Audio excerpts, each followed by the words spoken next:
Olá pessoal, professor Antônio Romero novamente, e hoje nós começamos um novo tópico na física, um tópico de extrema importância, não só para os vestibulares, mas para o nosso dia a dia, tá? É um tópico que aparece nas nossas vidas o tempo todo, a gente se relaciona com ele há milhares de anos, e vale a pena a gente dar um tratamento especial. Como o nosso foco é Enem e vestibulares, é um tema extremamente frequente que vai aparecer, tá? Então tá lá, nosso tópico é termofísica, ou física térmica, mesmo termo, tá? Desde que o homem se relacionou com o fogo e dominou o fogo lá milhares de anos atrás, a gente tem aí essa preocupação em usar melhor as fontes térmicas, essa preocupação em retirar o melhor proveito dessa fonte térmica e conseguir um bom resultado, seja lá no cozimento de um alimento, seja lá na defesa, na iluminação e daí por diante, tá? Então eu vou convidá-los aqui a refletir um pouco sobre as nossas relações com alguns termos que são usuais do nosso dia a dia, mas que agora na física não fazem o mesmo sentido, como calor, temperatura, sensação térmica. É natural que a gente fale, nossa, hoje está muito calor, e aí a gente coloca uma roupa mais leve. Nossa, hoje está frio, e você coloca uma blusa. A blusa é quentinha, vou usar esse cobertor porque ele é quentinho, vai me aquecer durante a noite. São coisas que no nosso dia a dia têm um bom significado e a gente vai continuar utilizando. Mas na física não é bem isso, tá? Na física as coisas precisam ser tratadas dentro dos termos científicos. E é exatamente isso que o Enem cobra. Ele cobra a física térmica de uma forma muito mais fenomenológica do que propriamente matemática. Os cálculos em térmica geralmente são bastante simples. O mais complicado realmente é entender toda a situação, entender as coisas que estão acontecendo ali, sair do senso comum e fazer a leitura científica do evento, tá? Então a primeira nossa experiência que nós vamos fazer aqui é a respeito de calor, temperatura e sensação térmica. Então vou convidá-los a olhar aí ao redor de vocês e procurar aí dois objetos, um de metal e outro de madeira ou plástico, melhor madeira, tá? Eu por acaso aqui no meu escritório, eu encontrei aqui um lápis, o corpo dele é de madeira e uma régua metálica, tá? E eu vou pedir que vocês segurem esses objetos, um em cada mão, e segurem um pouquinho assim, ó. Pensem, sintam o que está acontecendo.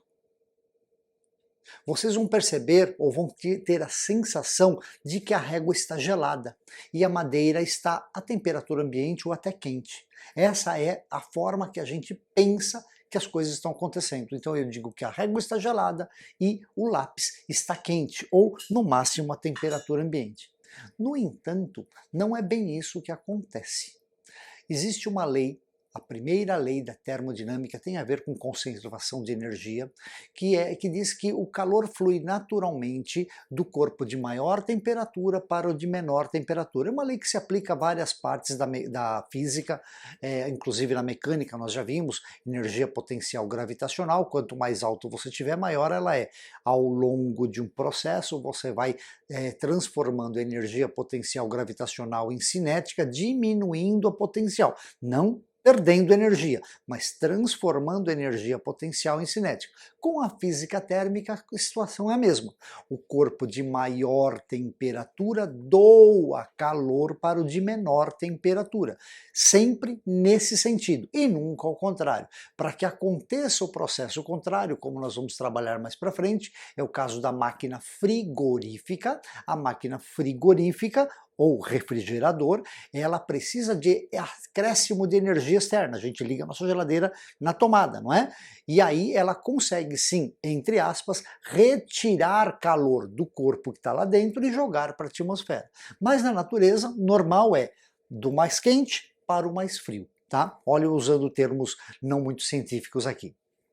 Muito bem, vamos voltar ao nosso experimento. Então a gente sentiu a régua gelada e o lápis quente. Agora olha que interessante. Se o calor flui naturalmente do corpo de maior temperatura para o de menor temperatura, todas as coisas que estão aí próximas a vocês, inclusive os objetos que vocês pegaram, estão aí há várias horas, provavelmente mais de 24 horas. E dessa forma, o que que nós temos? Nós temos o que a gente chama de equilíbrio térmico. Todos os corpos trocaram calor um com os outros e com a natureza, com o meio ambiente, de forma que a temperatura de todos eles se equilibrou, não é?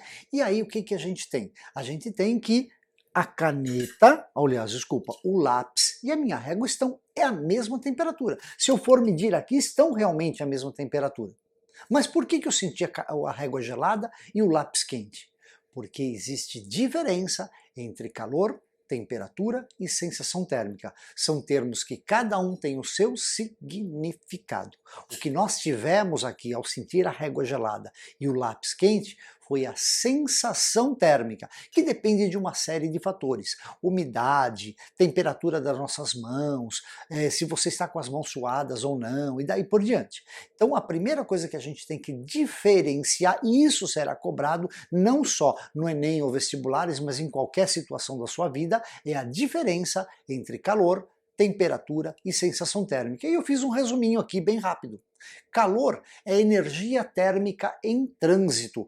Calor é a energia térmica de um corpo transitando para outro. Calor é um fluxo de energia. A palavra calor, em física, tem o significado de fluxo de energia térmica entre dois corpos, tá? Temperatura é a média de agitação cinética ou térmica das moléculas. Os corpos, apesar de parecerem aqui estáticos, na verdade, microscopicamente, eu tenho lá as moléculazinhas vibrando, tá? Elas estão vibrando, uma sentindo os campos magnéticos das outras lá, e todas elas vibrando. Essa vibração é medida indiretamente por um equipamento que é o termômetro, e nos dá a medida média das moléculas. Eu posso ter diferentes energias cinéticas aqui nas minhas partículas, mas a média é expressa como temperatura. Tá? Então, temperatura é uma medida por comparação, nós vamos falar dela daqui a pouco, e que a gente toma essa medida com um equipamento chamado termômetro. Existem vários tipos deles aí que vocês bem conhecem.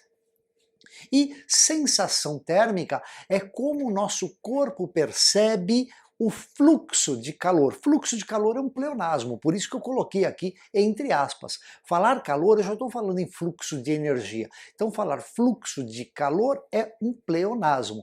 Então quando eu segurei aqui a minha régua metálica, o material de qual é feita essa régua, é um bom condutor de calor e de energia de vários tipos, eu posso dizer que a minha mão, que está a uma temperatura maior, está doando calor para essa régua rapidamente. Por isso que eu tenho a sensação de frio.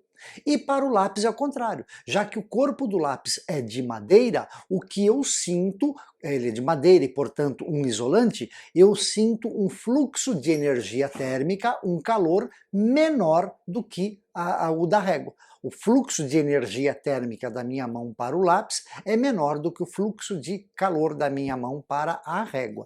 Então isto é importante e será cobrado, e é importante para as nossas vidas. Diferenciar calor, temperatura e sensação térmica.